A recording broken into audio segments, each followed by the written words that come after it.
Hello, my name is Abdinasir Abdikader from Somali Pastoral and Agro-pastoral Research Institute.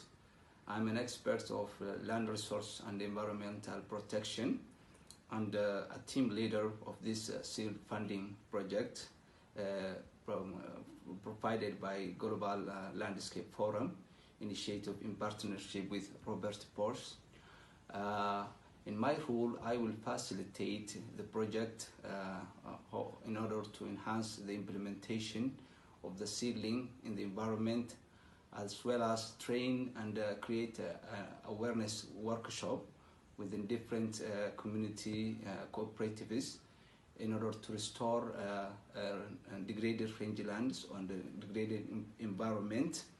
We will also together we will have different experts and professionals.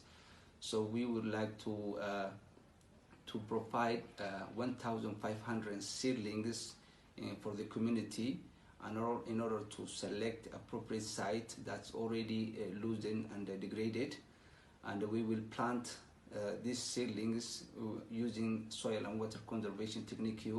At the same time, we will train the community and enhance their perception toward restoration of rangeland.